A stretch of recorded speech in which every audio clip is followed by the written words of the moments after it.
October 9th of 2018, I was pretty much doing what I have been lately. I was going to my classes and working on projects. I was also glued to the Weather Channel app on my phone though, and that's because they were covering a storm by the name of Hurricane Michael. At the time, Hurricane Michael was predicted to make a direct Category 3 landfall on my former childhood hometown of Panama City, Florida, where my grandparents, cousins, aunts, uncles, and lots of really close family and friends live. The next day it did make landfall on this area, but not as a Category 3 hurricane. Instead, it hit as a Category 5, one of 4 ever to hit the U.S. on record, according to the National Weather Service. As you can see from these pictures behind me, the impacts of the storm were catastrophic.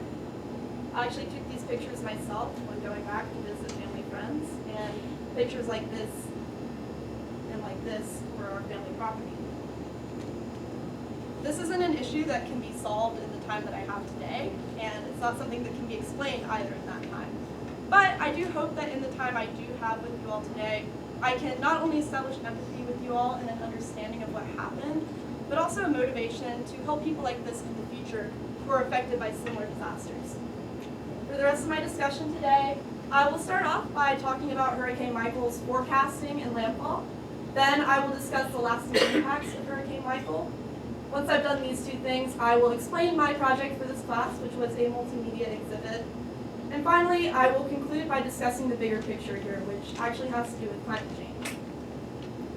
Forecasting and landfall. I'm going to play Weather Woman for a little bit and briefly explain the storm's development and landfall. This picture behind me was from the Weather Channel, and it shows the track of the eye as well as the intensity at different points in the storm. Within the course of about 72 hours, Michael went from a tropical depression with winds of about 39 miles per hour to a Category 5 landfalling hurricane with sustained winds of over 160 miles per hour. As if this isn't difficult enough to prepare for, there were a lot of errors with the mass media coverage and local news coverage as well. And that's because the meteorologist models that they were using consistently under-forecast the severity of the storm. They thought that a wind shear was going to essentially come in from the west and shear off the top part of Michael, rendering it weak and probably Category 2, maybe a 3 storm. However, that didn't happen, and unfortunately, people weren't aware of this. What they were seeing on the news was that 2 days before, or 3 days before, they thought it would be a Category 2 hurricane. 2 days before, they thought it would be a 3, which is something to worry about, but not a 5.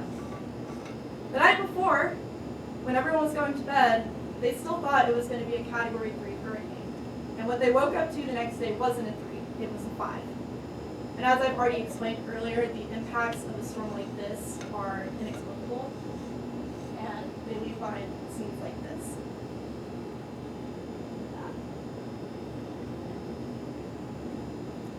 I mentioned that I took these pictures, but I never said when. I actually took these pictures 5 months after the storm made landfall. Not a week, not a month, 5 months. And if that doesn't help me segue into the next part of my discussion today, I don't know what will, because now I'm going to talk about the lasting impacts along the coast of Hurricane Michael. So I've done a lot of research for this project, and I've looked at a lot of interviews with people, and there's been this consistent rhetoric of people feeling forgotten, both by the public and by the mass media. And I have 3 articles behind me that you can all see. These are just a couple of the examples that I've found. But you can see here, based on the dates, they span over the course of almost an entire year that people are feeling like this. And they're feeling like this for a bunch of reasons. For example, according to the Washington Post, there has really not been sufficient donations or public awareness towards the storm. The article that I have right here, behind me in the middle, actually showed that whereas Hurricane Harvey victims received $500 million in public donations, Hurricane Michael victims received $35 million in donations. When you look at the ratio of populations hit and the severity of the natural disaster that was hit, these donations just do not match up at all. And it's been really frustrating for the people in the areas that have been affected because they feel like the rest of the world doesn't even know it's happening. And that's kind of the case. On top of that, there's been a lot of errors with the federal government and how they've been handling the situation. The last article in the bottom left right here by CBN News actually discusses the reimbursement and aid program that exists for natural disasters in the U.S. So FEMA actually operates on a reimbursement program, and what that means is that you pay upfront as a city for the damages incurred by a natural disaster, and then they pay you back later on. And that might sound like a good idea if the city has unlimited money, but no city does. For example, in Mexico Beach, according to CBN News, they had damages of over $65 million from debris alone. Their annual city budget is $4.5 billion.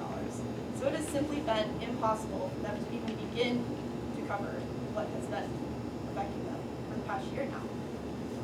In October of 2019, they still did not have a gas station in their town. They still did not have a bank. Piggly Wiggly had just opened back up again after a year, and they finally got a grocery store. So that's good. But it's been a very, very, very slow path to recovery, largely in part of the federal aid program. Before I move on, I have one more little anecdote that I want to share too from my grandpa. So in October of this year, I was talking to him on the phone about everyone's favorite thing, taxes. We were talking about how he was filing for a casualty deduction. And with that, you basically get a deduction if you are in a federally designated disaster zone. So when he was online doing this on TurboTax, he went to go click yes, I have been affected by a natural disaster. Then he went to go click yes, I'm in a federally designated disaster zone, because he assumed that he was. He was caught in the eye of a Category 5 hurricane. However, when he went to go select what disaster zone he was in, none of the area hit by Hurricane Michael popped up, which means that this has still not been recognized as a federally designated disaster zone by our national government to whom we're paying taxes to. And if that doesn't show that there's really something wrong going on here with how we handle things like this, I don't know what will. And it's been really frustrating for me to see my family go through this, and my friends, and I want to do something about it.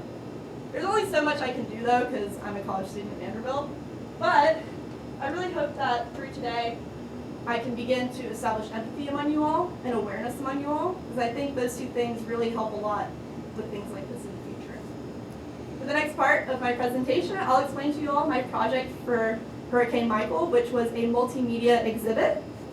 I, as you all saw, had this exhibit over there where I incorporated different photographs, film content, interviews, coverage from local and national media, as well as some music. And by combining all of these, I hope to meet three different goals that I had. One being to provide victims with an outlet for communication that helps them feel heard. Two, to establish empathy for victims of Hurricane Michael. And three, to create a sense of urgency among viewers like you all to fight climate change. Now that I've briefly explained how my project looks and what my goals are behind it, I'll tell you about some of the research I've done to back up my reasoning and strategy for this project. To meet this first goal, which was to provide victims with an outlet for communication that helps them feel heard, I really wanted to help people move through trauma. And I conducted a lot of interviews with different people to help give them this outlet for communication and help them feel heard. There's a book actually written by James Pennebaker from Texas A&M University, and he backs up a lot of the reasoning that I had for conducting interviews. He found that people who express their negative emotions or trauma that they've been experiencing have a easier and more successful time recovering from this trauma than people would who did not express these similar emotions. Hopefully through the interviews I will be able, or I have been able to do that. I feel like I've done a good job so far.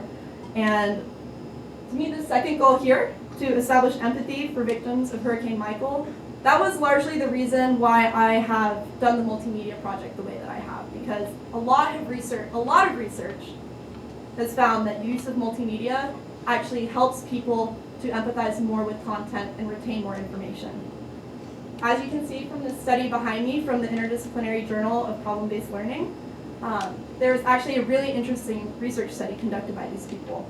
And they found that in different classrooms that were taught material through a multimedia platform had higher levels of engagement, empathy, and more complex understandings of the content they were learning than students who were just learning through one medium. So I was hoping through the same thing, to use multimedia, that I would be able to essentially create more empathy among people like you all and create a deeper level of understanding of what truly happened in Panama City and Mexico Beach. Now finally, for my third goal, which was to create a sense of urgency among viewers to fight climate change, that's kind of what I'm going to do to wrap up my discussion for today.